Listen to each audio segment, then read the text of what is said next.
అంటున్నాడుగా దేవుని వాక్యం సెలవిస్తుంది కదా. ఈరోజు రాహాబను వేశ్య తనని రక్షించుకొని తన కుటుంబాన్ని రక్షించుకోగలిగిందంటే కేవలం ఆమె విశ్వసించడం ద్వారా, దేవుని మాటను విశ్వసించడం ద్వారా, అలాగే విధేయత చూపడం ద్వారా, అలాగే ఆమె క్రియల మూలంగా నీతిమంతురాలుగా ఉండడం ద్వారా ఈరోజు ఆమె నీతిమంతురాలుగా తీర్చబడింది, తన కుటుంబాన్ని రక్షించుకోగలిగింది. ప్రాముఖ్యమైన అంశం ఏంటంటే మరణము నుండి ఆమె జీవంలోనికి వచ్చింది. ఈమె వేడుకోల్లో మొదట ఏముంటుంది? చావు గురించి చెప్పబడింది. నేను చావకుండా బ్రతుకనిమ్ము అని వేడుకుంది. మొదట ఈమె చావు గురించి ప్రారంభించి జీవాన్ని పొందుకుంది. దేవుని వాక్యం సెలవిచ్చింది కదా, మనందరము అపరాధముల చేతను పాపముల చేతను చచ్చిన వారమై ఉండగా యేసుక్రీస్తు మనందరినీ కూడా రక్షించాడని దేవుని వాక్యం సెలవిచ్చింది. ఈరోజు మనందరం చచ్చిన వారంగా ఉన్నాం. మనందరికీ జీవం కావాలంటే, మనందరం రక్షించబడాలంటే ఈ రాహాబు నుంచి నేర్చుకోవాల్సిన అంశాలు ఏంటంటే విశ్వాసంగా మనందరం ఉండాలి, విధేయులుగా మనందరం జీవించాలి, నీతిమంతులుగా మనందరం జీవించాలి. నీతిమంతులుగా ఎలా జీవిస్తామంటే మన క్రియల రూపంగా చెప్పడం ఒకటి, చేయడం ఒకటి అయితే మనం నీతిమంతులుగా తీర్చబడం. ఏదైతే చెప్తున్నామో దాని అనుసారంగా జీవించడం ద్వారా మనందరం కూడా నీతిమంతులుగా తీర్చబడతాం.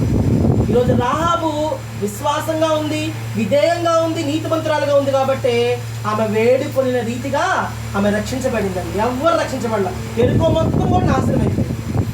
మనం అనుకుంటాం కదా, ఇప్పుడే ఒక మనిషిని చూస్తాము, ఆ మనిషి జీవించడం చూస్తాము, తిరగడం చూస్తాము, అన్నీ చూస్తాము.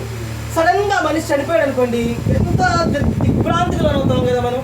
అరే ఇప్పుడే చూసాము ఆయన్ని, ఇప్పుడే నడవడం చూసాము, ఏం నేను ఇప్పుడు ఎట్లా అయిపోయాడు అనుకుంటాం. అలాంటి చావు నుంచి మనము రక్షించబడాలంటే, మనకు జీవం రావాలంటే ఈ మూడు మనకు కావాలండి. అంటున్నాడుగా దేవుని వాక్యం సెలవిస్తుంది కదా. ఈరోజు రాహాబను వేశ్య తనని రక్షించుకొని తన కుటుంబాన్ని రక్షించుకోగలిగిందంటే కేవలం ఆమె విశ్వసించడం ద్వారా, దేవుని మాటను విశ్వసించడం ద్వారా, అలాగే విధేయత చూపడం ద్వారా, అలాగే ఆమె క్రియల మూలంగా నీతిమంతురాలుగా ఉండడం ద్వారా ఈరోజు ఆమె నీతిమంతురాలుగా తీర్చబడింది, తన కుటుంబాన్ని రక్షించుకోగలిగింది. ప్రాముఖ్యమైన అంశం ఏంటంటే మరణము నుండి ఆమె జీవంలోనికి వచ్చింది. ఈమె వేడుకోల్లో మొదట ఏముంటుంది? చావు గురించి చెప్పబడింది. నేను చావకుండా బ్రతుకనిమ్ము అని వేడుకుంది. మొదట ఈమె చావు గురించి ప్రారంభించి జీవాన్ని పొందుకుంది. దేవుని వాక్యం సెలవిచ్చింది కదా, మనందరము అపరాధముల చేతను పాపముల చేతను చచ్చిన వారమై ఉండగా యేసుక్రీస్తు మనందరినీ కూడా రక్షించాడని దేవుని వాక్యం సెలవిచ్చింది. ఈరోజు మనందరం చచ్చిన వారంగా ఉన్నాం. మనందరికీ జీవం కావాలంటే, మనందరం రక్షించబడాలంటే ఈ రాహాబు నుంచి నేర్చుకోవాల్సిన అంశాలు ఏంటంటే విశ్వాసంగా మనందరం ఉండాలి, విధేయులుగా మనందరం జీవించాలి, నీతిమంతులుగా మనందరం జీవించాలి. నీతిమంతులుగా ఎలా జీవిస్తామంటే మన క్రియల రూపంగా చెప్పడం ఒకటి, చేయడం ఒకటి అయితే మనం నీతిమంతులుగా తీర్చబడం.